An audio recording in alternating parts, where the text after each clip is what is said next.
Bismillahirrahmanirrahim. Assalamualaikum warahmatullahi wabarakatuh. Sebelum kita memulai materi kita pada hari ini, marilah kita berdoa bersama-sama agar apa-apa yang akan kita pelajari bersama menjadi barokah bagi kita semua. Nawaitu ta'aluma liridhallahi ta'ala wa izalatil jahli wa ihyaiddin amin ya rabbal alamin. Baik adik-adik sekalian, pada hari ini kita akan mempelajari tentang qard, ayat ekonomi tentang qard. Tentu teman-teman ingat bahwa qard ini merupakan suatu akad pinjaman dengan ketentuan bahwa si peminjam akan mengembalikan harta pinjaman tersebut pada waktu yang telah disepakati bersama. Pada hari ini kita akan mempelajari ayat qard ini mulai dari ayatnya yang lengkap, kemudian terjemahnya, berikut terjemah lengkap dan perkata, kemudian dilanjutkan dengan asbabun nuzul, yang terakhir adalah tafsirnya.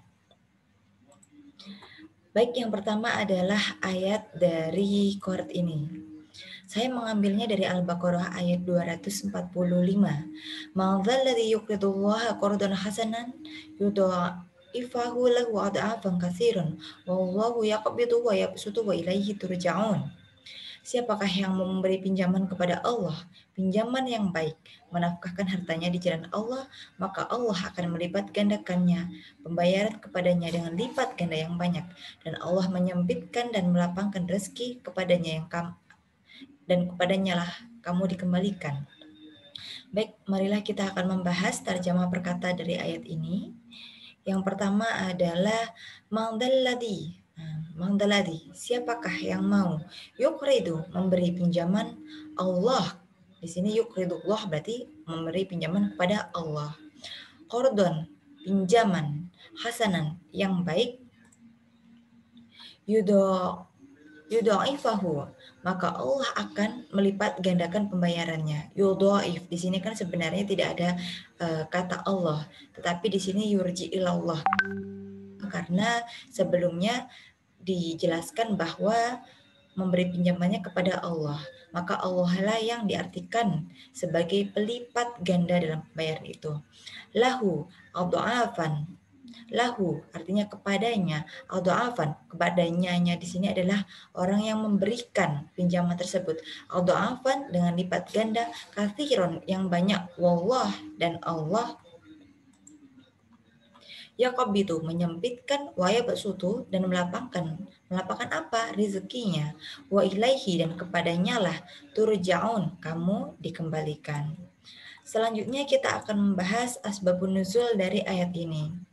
Ayat ini sebenarnya berkaitan dengan ayat 261 di surat yang sama, yakni surat Al-Baqarah yang berbunyi, Masalul ladina yunfikuna amwalahum fi sabilillahi kamasali habbatin ambatat sab'a sanabila fi kulli sumbulatin mi'atu habbah wallahu yudha'ifu liman yasha wallahu wasi'un alim. Yang artinya perumpamaan nafkah yang dikeluarkan oleh orang-orang yang menafkahkan hartanya di jalan Allah adalah serupa dengan sebutir benih yang menumbuhkan 7 bulir. Dan tiap-tiap bulir tumbuh pula 100 biji. Allah melipat gandakan ganjaran bagi siapa yang dia kehendaki. Dan Allah maha luas karunia-Nya, lagi maha mengetahui. Kemudian setelah ayat ini turun, Rasulullah pun berdoa, Ya Rabb, semoga Engkau melipat gandakan untuk umatku. Maka kemudian turunlah ayat ini, Al-Baqarah ayat 245, yang mana menjanjikan akan melipat gandakan tanpa batas kepada seseorang yang meminjamkan pinjamannya di jalan Allah. Dan ini diriwayatkan oleh Ibnu Hibban di dalam kitab Sahihnya, Ibnu Abi Hatim dan Ibnu Marwadeh yang bersumber dari Ibnu Umar. Kemudian kita akan berlanjut kepada tafsir dari ayat ini yang saya ambil dari tafsir Ibnu Katsir. Dari firman-Nya, "Mangdalladzi yuqridullaha qardan hasanan yudha'ifahu lahu ad'afan katsiran." Maksudnya di sini adalah Allah menganjurkan kepada hamba-hambanya untuk berinfak di jalan Allah. Dan Allah telah mengulangi ayat ini beberapa kali di dalam Al-Quran. Jadi tidak hanya di dalam satu tempat saja.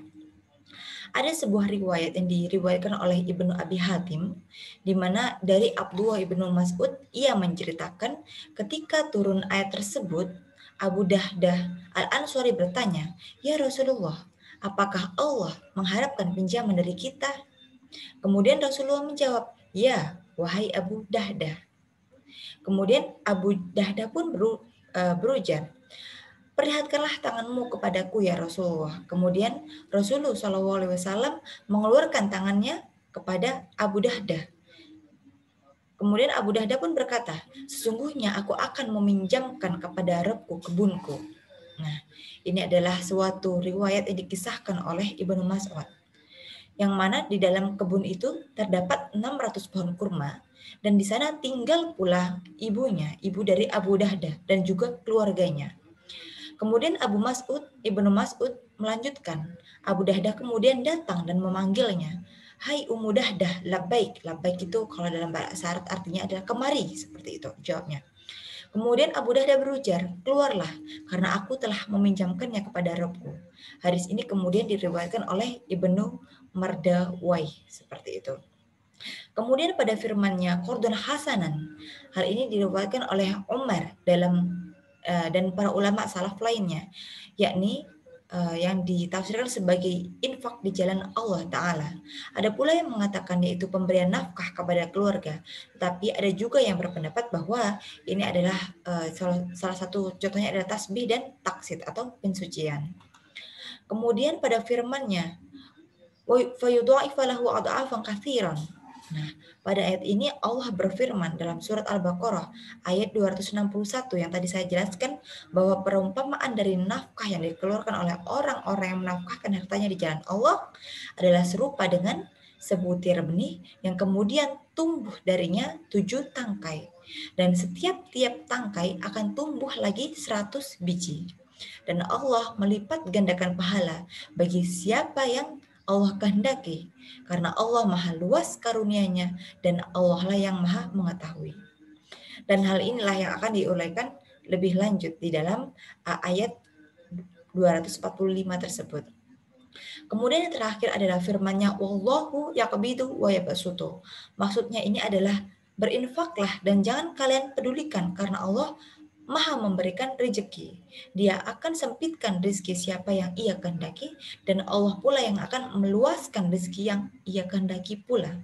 Dan dalam hal itu, Dia mempunyai hikmah yang sangat sempurna, di mana pada akhir dari ayat ini, wa ilaihi turja'un, yaitu di hari kiamat kelak. Baik, terakhir adalah soal untuk sesi kali ini. Di sini saya ingin teman-teman mengartikan beberapa beberapa kata yang tadi sudah saya jelaskan. Qardun hasanun yaqbidu, dan terakhir adalah turja'un. Baik, karena usai sudah materi kita pada sesi hari ini, mari kita akhiri dengan membaca hamdalah. Alhamdulillahirabbil alamin. Allahumma nafa'na bima 'allamtana wa 'allimna ma yanfa'una warzuqna 'ilman tanfa'una. Semoga satu ayat ekonomi yang kita pelajari bersama hari ini mudah kalian hafalkan dan mudah kalian terapkan pada kehidupan kalian sehari-hari. Wallahu muwaffiq ila aqwamit thoriq. Wassalamualaikum warahmatullahi wabarakatuh.